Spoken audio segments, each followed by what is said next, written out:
नमस्कार, मैं हूं करमबीर और आप देख रहे हैं हमारा रोजाना का कार्यक्रम देश और दुनिया। हमारे साथ है वरिष्ठ पत्रकार अफरोज जी सर। सर बहुत बहुत स्वागत है आपका। नमस्कार। एक सर हसीब सोच साहब का कलाम है जी। कि शौक से आप ये अंग्रेजी दवा भी लेते, जी। हम फकीरों से मगर थोड़ी दुआ भी लेते, वाह वाह वाह। इसलिए हंसने हंसाने की बना ली आदत, मैं जो रोता तो कई लोग मजा भी लेते। हम्म। तेरे बिकने की खबर हम्म। काश की पहले होती, हम्म। इतनी दौलत तो मेरी जान कमा भी लेते।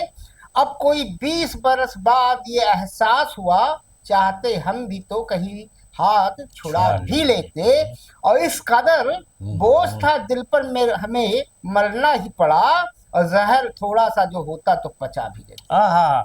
क्या बात है, क्या बात, अब बहुत सर, खूब। आज आज रात में अमेरिका ने ईरान के 3 न्यूक्लियर ठिकानों पे बमबारी की, और फिर जी। ट्रम्प साहब सुबह आए व्हाइट हाउस में, उन्होंने जान भी दिया कि हमने 3 जगह नष्ट किए हैं और अब हम शांति चाहते हैं, मतलब मध्यस्थता भी करेंगे। हम्म।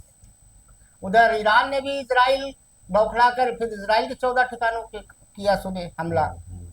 और नेतन्याहू साहब बता रहे हैं कि शक्ति से ही शांति आती है। ये कौन सी शांति है, शक्ति वाली है, हमें नहीं पता है। हमारे मोदी जी कहते हैं कि वो ये युद्ध से नहीं बुद्ध से जीता जाएगा। सबका अपना अपना डफली, अपना अपना अपना। अपना राग है कुल मिला के, और मोदी जी में कुछ सन्नाटा मारे। हम्म। तो सोनिया गांधी जी ने द हिंदू में एक आर्टिकल लिखा था कल, हम्म। और उसके नहीं, बाद भारत की चुप्पी को लेकर के तो हमारा ख्याल है कि भारत ही में नहीं, जी। बल्कि सारी दुनिया में लोग ये सोचते होंगे कि भारत तो हमेशा शांति का हम्म। आ, वो समर्थक अभी रहा उसका है। बताते हैं आपको सर एक। और वो क्यों चुप है? हम्म। गाजा में भी लोग मारे जा रहे हैं, फिलिस्तीन में भी मारे जा रहे हैं, अब वही हालत इसराइल वहाँ हाँ, कर रहा है, तो ईरान में। धीरे धीरे सर दुनिया थर्ड वर्ल्ड वार की तरफ बढ़ रही है, हमें लग रहा है कि हो जाएगा।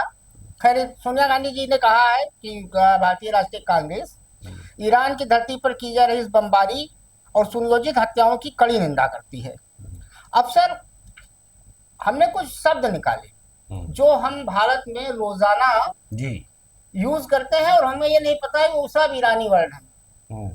जैसे सर, बाजार, किताब, हम्म। खबर, हम्म। दुकान, कसम, कानून, ख्याल, खुश, हम्म। मेहनत, हम्म। मुश्किल, हम्म। नमक, वेरी गुड। पर्दा, सौदा, तारीख, वरना, जवानी, जिस्म, जिद्दी, चाकू, जश्न, शहर, चालाक, चाय, दर्जी, जमानत, कमीना, कमजोर। ये वर्ड भी मतलब ईरानी वर्ड है सर। अच्छा। क्या कहेंगे सर, सोनिया गांधी जी ने जो कहा है। अब देखिए, एक तो हम आपसे बताएं जी। कि और भारत चुप्पी साधे है सर इस नहीं, मामले भारत में। चुप्पी साधे भारत को बोलना चाहिए। विदेश नीति पता नहीं कैसी हमारी हमारे है। देश में भी ये महसूस किया जा रहा है कि भारत को अपना रुख दिखाना चाहिए कि हम किसी भी जुल्म के खिलाफ हमेशा और खड़े होंगे। भारत और ईरान का तो सर हजारों साल का इतिहास रहा है, दोनों बड़े अच्छे मित्र रहे अच्छे हैं। मित्र है, अब ईरान ने कभी कभी बड़ा साथ दिया है भारत का, ऐसा नहीं। हमारा बहुत सारा निर्यात होता है, वो उसके बदले तेल देता है ईरान, हम उसको पैसा भी नहीं दे पा रहे हैं। कांग्रेस के दौर में रहा कि ज़्यादा उसका इस होता। सरकार में भी है सर निर्यात का। लेकिन एक चीज़ मैं आपको बताऊं कि ये जो पूरी दुनिया में एक सीन चल रहा है, हम्म। और इस वक्त कुछ ज़्यादा उसने रंग पकड़ लिया है, गति पकड़ ली है। इसराइल। नहीं, इसराइल, अमेरिका, ये सब जो यूरोपियन कंट्रीज, एक सीन चल रहा अब है ट्रम्प तो कि सर। हम जिसको चाहेंगे वो जिएगा, हम जिसको चाहेंगे वो अच्छा, नहीं जिएगा। दरोगा। दरोगा। हाँ। ये जो हम ठीक करेंगे, हम्म। हमारी मानो नहीं, हम ठीक कर देंगे। हम्म। सुनो, फला ने लेकिन कहा ठीक कर सर देंगे। परसों। ये अमेरिका 15 दिन की छुट्टी लेके भागा था। हाँ, पर वही हम कहने जा रहे थे, परसों तो आप विक्रम जी यही देखिए कि कह रहे इसके थे। कॉल फेल, यानी इसके किसी बात का एतबार किया जा सकता हाँ, कि हम पंद्रह है? दिन बाद कोई इतना फैसला बड़ा लेंगे। आदमी, इतने बड़े पद का राष्ट्रपति, इतने बड़े जी। मुल्क का राष्ट्रपति, सर्वशक्तिमान माना जाता है उसको, हम्म। और वो कह रहा है कि 15 दिन तक हम कूटनीतिक प्रयास और करेंगे। रात में चुपचाप हमला। और रात में चुप्पे से हमला कर और रहे उसकी हो। भी कोई फुटेज ये नहीं है, खाली दावे करता और है। तुमने जो किया उसकी कोई फुटेज, यानी कोई धुआं नहीं कहीं से दिखाई दे, कोई विजुअल उसका सामने नहीं हाँ, आया है। रेडिएशन के बारे में और बता दिया उसी गया के है, कुछ नहीं बदले हुआ। में जो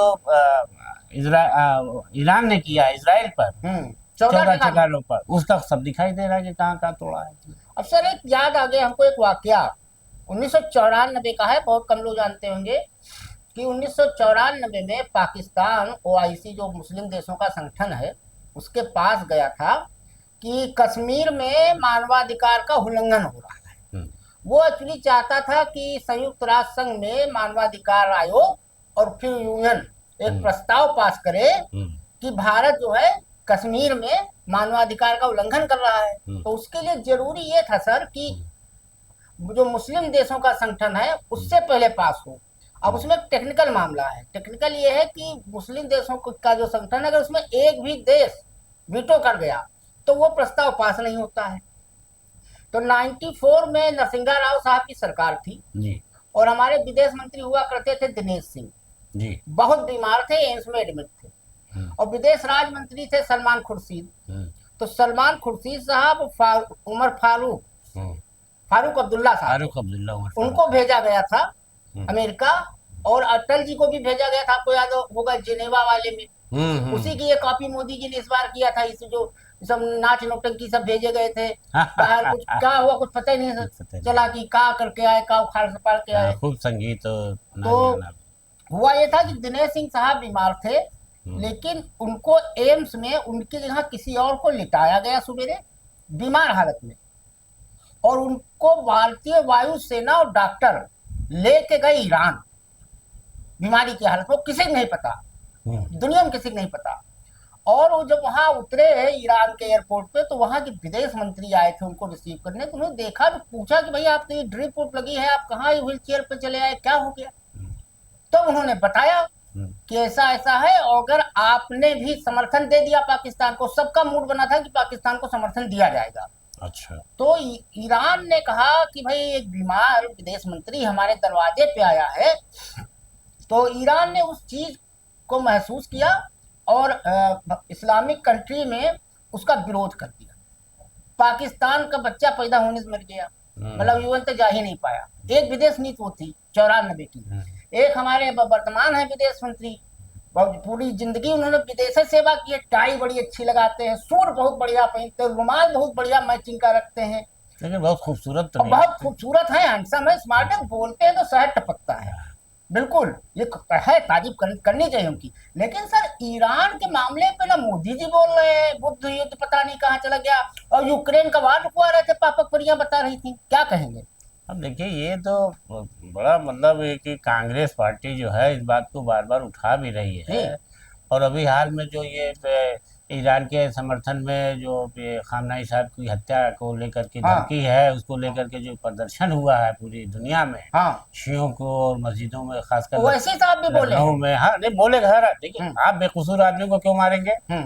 अरे यही तो मानवता की बात, भारत से यही तो कहा जा रहा है। सोनिया गांधी यही तो कह रही हैं। सोनिया गांधी ने एक आर्टिकल लिखा अखबार में, द हिंदू, उसमें हाँ द हिंदू में उन्होंने सारी बातें लिखी हैं कि ईरान ने क्या क्या किया, और ईरान कौन सा वो है कि वो उसके पास तुम परमाणु हथियार है और तुम वो ना रखे, तुम रखोगे वो ना रखे तो उस पर हमला करोगे। सारी बातें उठाई उसमें, और सारी बातें उतारते उतारते उन्होंने लिखा कि फिलिस्तीन और गाजा में इन्होंने इजराइल ने तबाही मचाई है, अब वो ईरान पहुंच गए हैं। इसमें भारत को बोलना चाहिए। उन्होंने अपने प्रधानमंत्री उन्होंने ये भारत के प्रधानमंत्री का ध्यान आकर्षित कराया है कि आप बोलिए इस पर, कम से कम अपने विदेश नहीं, हमारे लिए तो भाई अमेरिका खाली फर्स्ट है। अब हम वही अमेरिका, आप इतने बड़ा बाजार हैं, हाँ। तो आप बाजार बने रहे, बाजार बना रहेंगे क्या? हमारे क्या बेचो माल, ठीक है। हाँ। अरे आप दबाव दीजिए कि भाई हमारी बात नहीं मानोगे, हाँ। तो फिर हम भी देखेंगे, हाँ। तो आदमी जान जाएगा कि भाई इससे कारोबार करना मुश्किल होगा, इससे ट्रेड नहीं कर पाएंगे, इससे और भी बातें। तो आपको अपना तो दिखाना चाहिए कि दुनिया में भारत का नाम हो कि हाँ ईरान के साथ जो, तो ईरान ने हमला नहीं किया, ईरान डिफेंस की लड़ाई लड़ रहा है, हमला किया है इसने इजराइल, अमेरिका ने, उसने और डंके की चोट पर हमला कर करके कह रहे हैं कि हम उसके ये ठिकाने नष्ट कर रहे हैं, तबाह कर रहे हैं, और इनको भी मार डालेंगे। अरे कमाल है। और तो भारत को इस पर तो बोलने का अधिकार बनता है भाई। अब सर एक यूपी की बड़ी चौंकाने वाली खबर है। हमारे मोदी जी का नारा है, ट्रैक्टर टाली टेम्पू हर जगह लिखा रहता है, शौचालय तक में लिखा रहता है, बेटी बचाओ बेटी पढ़ाओ, एक सर्व शिक्षा अभियान, योगी जी हमारे मुख्यमंत्री। अब उत्तर प्रदेश सरकार क्या करने जा रही है, तकरीबन 5000 सरकारी प्राइमरी स्कूलों को बंद करके अन्य स्कूलों में इसका विलय कर दिया जाएगा। अब ये ऐसा मामला है सर, इस पे कांग्रेस ने भी आज से 30 जून तक का एक आंदोलन शुरू किया है कि सरकारी स्कूल बचाओ पदयात्रा। अजय राय ने कहा है, सपा ने भी, अखिलेश यादव ने कल ट्वीट किया था। और यूपी के परिषदीय स्कूलों में की संख्या 1,32,000 है सर। और ये वो स्कूल है जहां प्रदेश सरकार की तरफ से 8वीं तक की कक्षाएं संचालित की जाती हैं। अब जहां पर ये भी है कि सर बहुत जगह छात्रों की कमी है।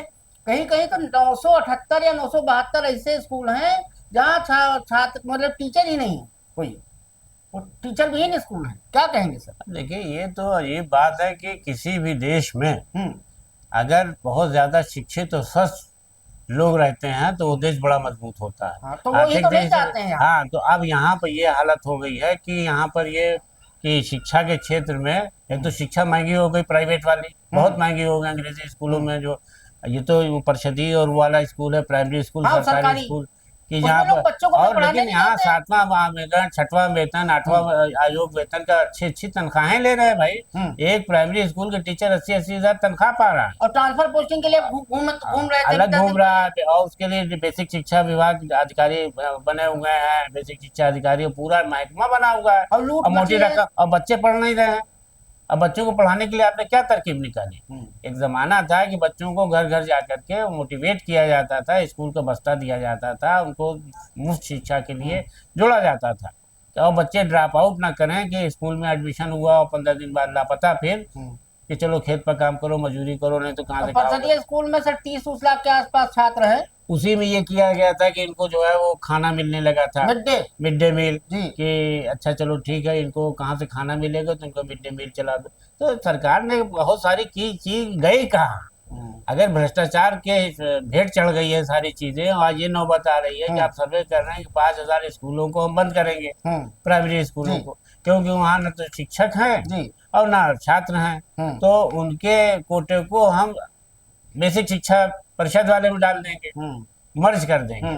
हाँ, मर्ज करेंगे। और इसमें सर लखनऊ के 445 तो बताइए, आज आप ये सब बातें आप शिक्षा के ही क्षेत्र में आप जो है इतना कमजोर अपने को भी हो गए सर बहुत सारे स्कूलों में। स्वास्थ्य और शिक्षा ये फ्री होना चाहिए। जिस देश में अगर ये तरक्की कर गई कि लोग शिक्षित हो गए, तालीम याफ्ता और स्वस्थ, ये असल में सर चाहते हैं सब निजीकरण करना। अब इतने प्राइवेट स्कूल खुल गए, इतने महंगे स्कूल हैं, किताब कापी महंगा, स्कूल ड्रेस महंगा, फीस महंगी, और उसमें जबकि एक नियम है। तो इसका फायदा उठाया किसने?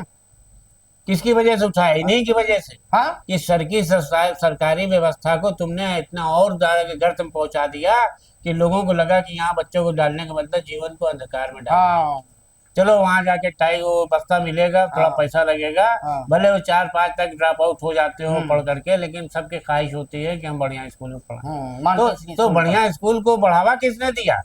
सरकारों ने दिया। आपने अपने मदरसे, अपने स्कूल को, जो सरकारी स्कूल थे, मदरसे से मुराद ये होता है कि दर्स का मतलब होता है शिक्षा, कि वो दर्सगाह कही जाती है। स्कूल को उर्दू में यही कहा जाता है, मदरसा जो मतलब है उसका मतलब खाली उर्दू पढ़ाना, अरबी पढ़ाना नहीं होता है। तो ये हम बचपन में छोटे छोटे से थे तो हमारे स्कूल में घर पे जो काम करने वाले आते, हम लोग स्कूल से आते थे, कहीं मदरसे से आ गए बच्चे, तो हम लोग हंसते थे कि मदरसा क्या है। बोलते बाद में जब अर्थ निकाला समझ में आया कि विद्यालय को ही उर्दू में मदरसा कहते हैं।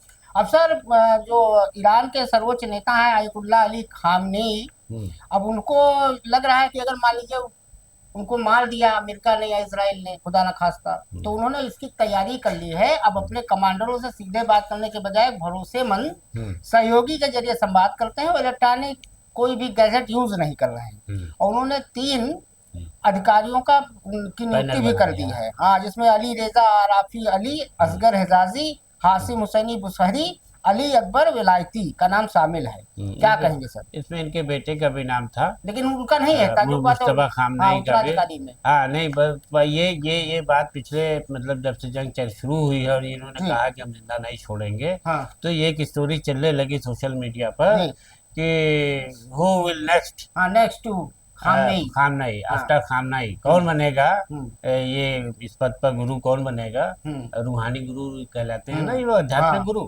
तो शियों का और इस्लाम का जो बहुत बड़ा मरकज माना जाता है ईरान, तो उसके जो खामनेई साहब बहुत बड़े गुरु हैं, किसी सुरक्षित बंदरगाह में हैं। तो ये इन लोगों ने चलाना शुरू किया, तो पढ़ के हम भी चौंके कि क्या सही में मार दिए जाएंगे। लेकिन बहरहाल ये कि अब इस बात से एक अल्टरनेट उन्होंने अपने दुश्मनों से इंसान को किसी भी तरीके से होशियार रहना चाहिए। तो बंकर में वो गए हैं कि भाई जान बचाने की कोशिश तो करना ही चाहिए। बाकी तो मौत हयात अल्लाह के हाथ में, ऊपर वाले के हाथ में, भगवान जिसको चाहेगा। अब देखिए पहलगाम हादसे में एक को हाँ, बचने बस का बच उसी पे गया आ वो। रहे हैं सर। हाँ। अब सर पहलगाम हादसा हुए इतना महीना बीत गया, अब तक आतंकी कहाँ गए पता नहीं है। फोटो लगी है उनकी, पोस्टर लगा हुआ है, 4 थे, उन 4 का आता पता नहीं, जमीन निकल गई कि आसमान में उड़ गए कि दरिया में बह गए।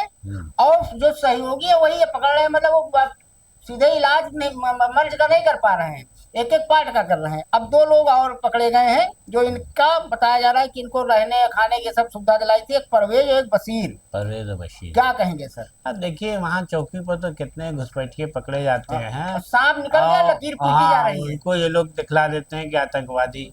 अब ये क्या इन पर इल्जाम लगा है कि ये संरक्षण दे रहे थे। हाँ, अरे भाई संरक्षण दे रहे तुम, जो उनको पकड़ो तो संरक्षण तो उन्होंने दिया, ठीक है। हाँ। मेन कहाँ, असली कातिल कहाँ है? फोटो में है, पोस्टर चिपका है। तो ये कोई खबर नहीं है, ये कोई बात नहीं है, ये तो आपको मतलब ये तो वो बात कही जाती है अरे कि बीच बीच में कोई फुलझड़ी छोड़ दो, एक दूसरे को पकड़ लिया, हाँ काम कर रहा है, कार्रवाई कर रहा है। काम चल रहा है, वो कर लगा नहीं। अच्छा तो उनसे पूछा कि कहाँ है, नीच को गला दबा के पूछे कि कहाँ है, साले बताओ। नहीं, जैसे रोड बनता है तो लिखा नहीं रहता है कार्य प्रगति पर है, सावधान, काम चालू है। तो ये काम चालू है वाली स्थिति है सर।